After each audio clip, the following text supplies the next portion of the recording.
अनुराग भदौरिया जवाब दे रहे हैं, त्रिपाठी जी आ रहा हूं उसके बाद। Thank you for joining. जी भदौरिया साहब बोलिए, लाइट आ गई है, कैमरा पहुंच गया। देखिए सुधांशु जी को जनता ने कैसे लताड़ा है फिर भी, लेकिन देखिए भारतीय जनता पार्टी की बेशर्मी नहीं जा रही है। हार गए बुरी तरीके से, लेकिन हार मानने को तैयार नहीं है। अभी भी गिना रहे हैं, बताइए कौन सांसद सबसे ज्यादा वोटों से जीता, क्योंकि वहां पे घुसपैठिए आ गए। अरे भैया उसके पहले कितने वोटों से जीता जरा बता के जाइएगा। उसके पहले क्या 10 लाख से जीता था कोई? ये बताइए। या बताइए कि उत्तर प्रदेश के लखनऊ के अंदर में कम से कम आपका 3 लाख वोट कम हो गया। पहले आपकी मार्जिन जीतने की क्या थी? 3.5 लाख के करीब थे ना। आप 72,000 पे आ गए, तो कौन सा वोट बढ़ गया यहाँ पे उत्तर प्रदेश के अंदर में? दूसरा, अगर बनारस चले जाइए 1.5 लाख वोट पे आ गए, 3.5 लाख वोट वहां भी कम हो गया, तो कौन सा वोट वहां आ गया?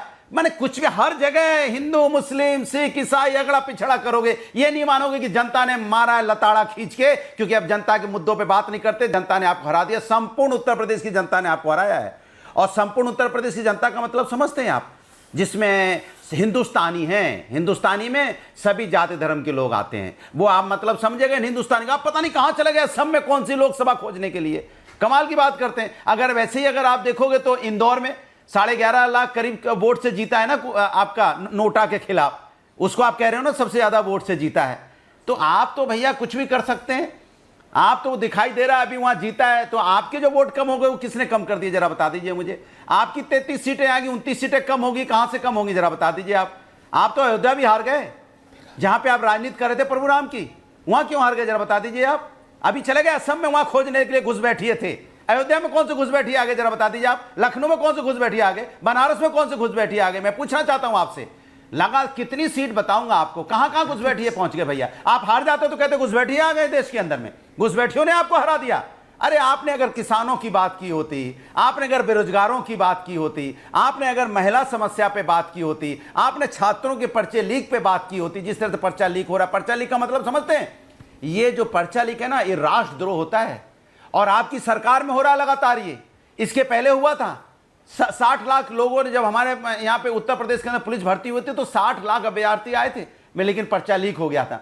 फिर भी कुर्ता झाड़ के आराम से बैठ गए टीवी पे आप, क्योंकि आपको तो किसी का दर्द ही नहीं है। आपको पता है एक बच्चा कैसे एक मुसीबत से उसके माँ बाप 1-1.5 लाख रुपया साल का इकट्ठा करते हैं, या तो कोई खेत बेचता है, या किसी तरह से फसल बेचता है, या उधार लेता है, तब अपने बच्चे को परीक्षा की तैयारी कराता है। और जब तैयारी करने के लिए एग्जाम के दिन आता है तो पर्चा लीक हो जाता है। सोचिए उसके माँ बाप पे क्या गुजरती होगी, कैसे दर्द से जीते होंगे वो, कि दोबारा सूद, हमें दोबारा ऋण लेना पड़ेगा, दोबारा खेत बेचना पड़ेगा। आपके लिए क्या है? कुछ नहीं है, हो गया पर्चा लीक। किसको दिया था आपने? और पर्चा लीक करने वाली जो कंपनी थी उसका मालिक कहां चला गया भैया?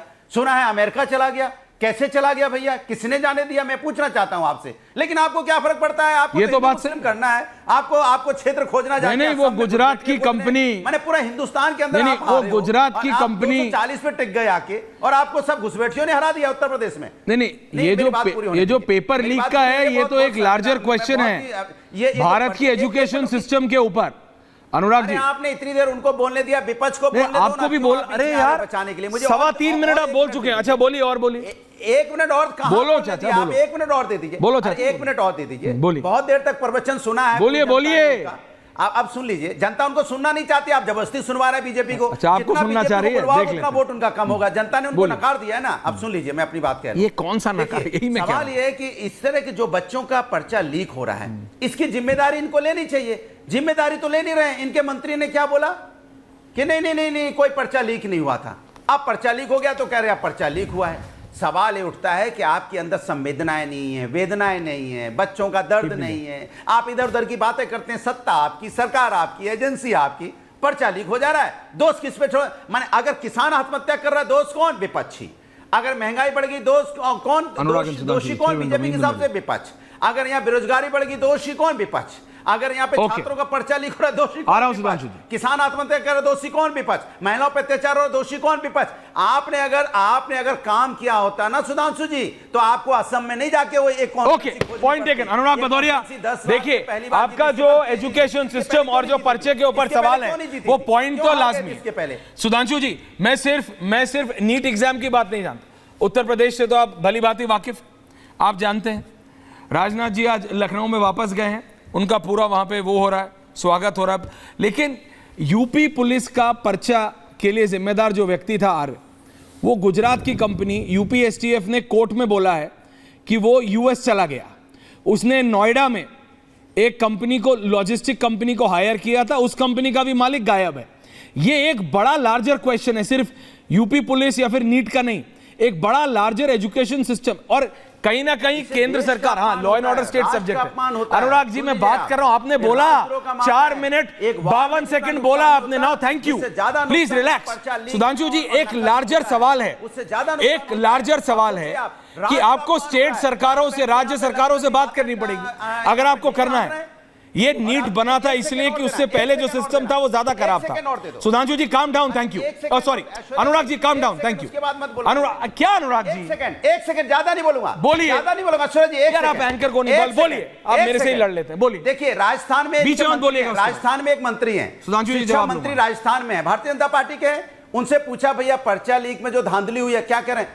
सब योगामय है। बोला पर्चा लीक में इतने गड़बड़, सब योगामय है। शिक्षा मंत्री कह रहा है सब योगामय है। वो कह रहा है पर्चे में धांधली हो गई, बच्चों का भविष्य दांव पे लग गया। वो कह रहा है आज सब योगामय है। ओके, सब योगामय है। ओके, ओके, अब जवाब सुधांशु जी, कहीं ना कहीं किसी लेवल पे तो किसी को जिम्मेदारी लेनी पड़ेगी। एक्शन है, बच्चों का भविष्य आधार में अटका। वो कह रहा है सब योगामय है, एक्शन लेना पड़ेगा सुधांशु जी। और ये सिर्फ इस बात पे नहीं, ये समझिए विपक्ष के हाथ में अब जो भी मुद्दा मिलेगा। अभी आपने सुना सुधांशु जी, अनुराग भदौरिया ने क्या बोला कि सुधांशु जी को कोई सुनना नहीं चाह रहा है, वो तो हार गए। हालांकि सरकार आपकी है, प्रधानमंत्री अभी भी मोदी जी हैं, लेकिन वो 37 में ऐसे एक्ट कर रहे हैं जैसे उनके 37 नहीं 370 है। आप तो गणित के भी ज्ञाता हैं, वो जीरो की वैल्यू उन्होंने कुछ ज्यादा ही लगा ली है। वैसे वो 37 के आगे जीरो लगा रहे हैं। कौन सी गणित और वो एक्ट 370 वाला कर रहे हैं। अनुराग भदौरिया जी हार गए।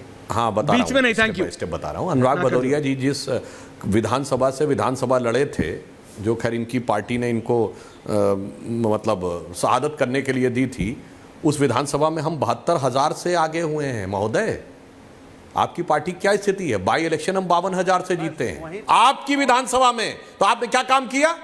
आगे यहाँ भाषण दे रहे हैं, जीते लोकसभा। आपकी विधानसभा में स्थिति यह है कि 52,000 से भाजपा बाई इलेक्शन जीती और 72,000 हमारी लीड है लोकसभा में। और आके देखिए यहाँ हाथ नचा नचा क्या भाषण दे रहे हैं कि वो आसाम की लोकसभा खोज लाए फलाना, जैसे कि इनका कोई इंडी गठबंधन से मतलब ही ना हो, इनका कांग्रेस से मतलब ना हो। और दूसरा, इनके मुंह से अभी राजस्थान निकल गया।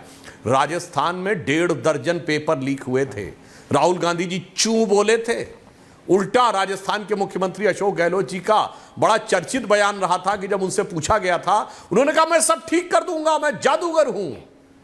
मतलब राजस्थान में पेपर लीक के बाद वहां के मुख्यमंत्री बोल रहे थे जादूगर हूं।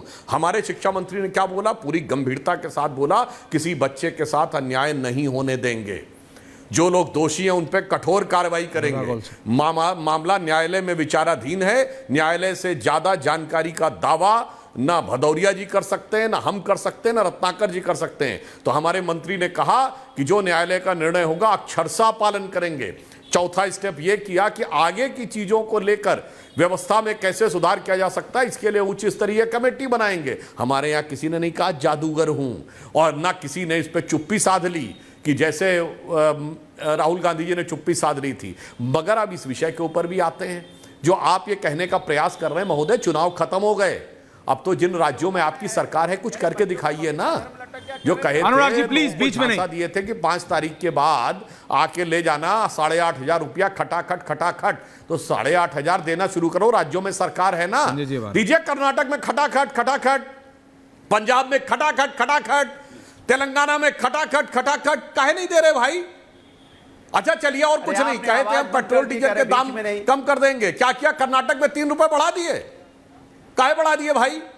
अच्छा चलिए, कहे थे वहां पे पानी के दाम बढ़ा दिए कर्नाटक में। और क्या बोलते हैं उसके बाद?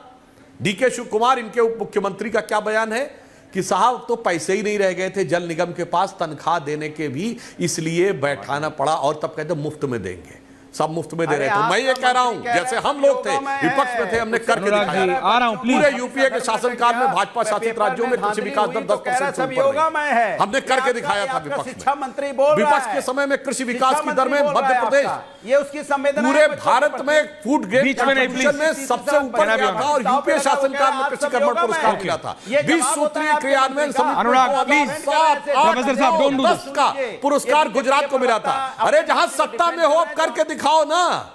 ये भूल जाते हो कि सारी जगह विपक्ष में नहीं हो, दर्जन राज्यों में आप सत्ता में हो, तो कुछ करके दिखाइए। खटाखट दीजिए भाई, दाम कम करिए, उनके अकाउंट में भेजिए। चलो केंद्र में सरकार नहीं है ना, 8,500 नहीं भेज सकते, 6,500 तो भेजो भाई। ये सिर्फ झांसा था, इसलिए अब बातें नहीं, काम कर